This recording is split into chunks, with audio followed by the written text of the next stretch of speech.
दिवाली की खौफनाक रातें। तो हेलो दोस्तों, आप देख रहे हैं सुनी स्टोरी और वो भी तरुण के साथ। तो आज मैं आपको दीपावली की खौफनाक रातें से परिचय कराने वाला हूं, जिसे सुन आपके होश उड़ जाएंगे। तो दोस्तों, दिवाली की वो खौफनाक रात।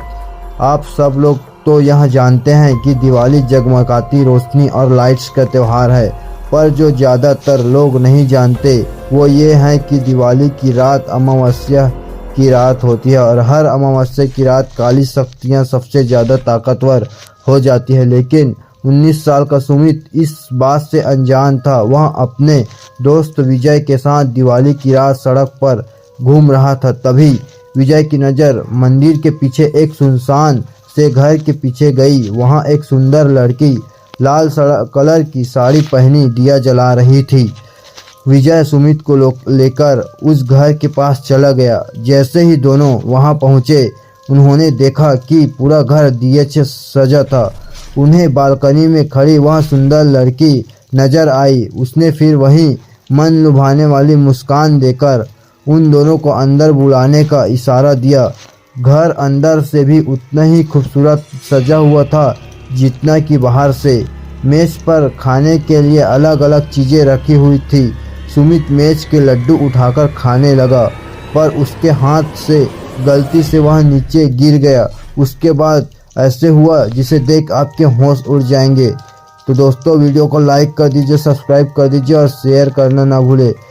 फिर जैसे ही सुमित लड्डू उठाने के लिए नीचे झुका, उसने देखा कि मेज के नीचे एक भयानक काली परछाई थी, जो सुमित को देखते ही गायब हो गई।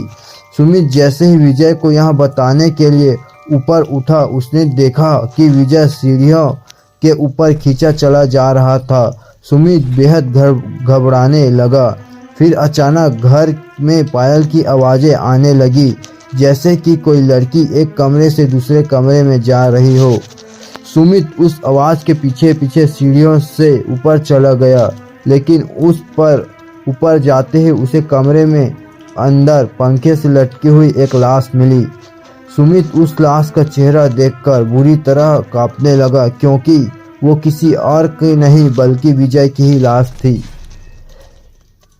सुमित डरते डरते पीछे मुड़ा तो उसके ठीक सामने वही सुंदर लड़की खड़ी थी और उसे मुस्कान देकर मुस्कुरा रही थी। पर इस बार सुमित को वह मुस्कान मन लुभाने वाली नहीं बल्कि बेहद डरावनी लग रही थी। अचानक घर की सारी लाइट्स बंद हो गई और वह धीरे धीरे एक खंडहर में बदल गया।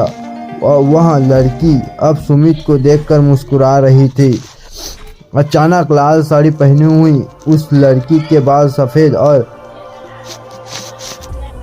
लंबे होने लगे और आंखें एकदम लाल पड़ गई और चेहरा एकदम डरावना हो गया था। सुमित उसे देखकर एकदम सुन्न पड़ गया था। वह लड़की के हाथ में चाकू लिए सुमित की तरफ बढ़ रही थी। सुमित ने किसी तरह अपने होश संभाला और बिना कुछ सोचे सीधा घर के बाहर भागा निकला। वह लड़की अभी भी सुमित के पीछे आ रही थी।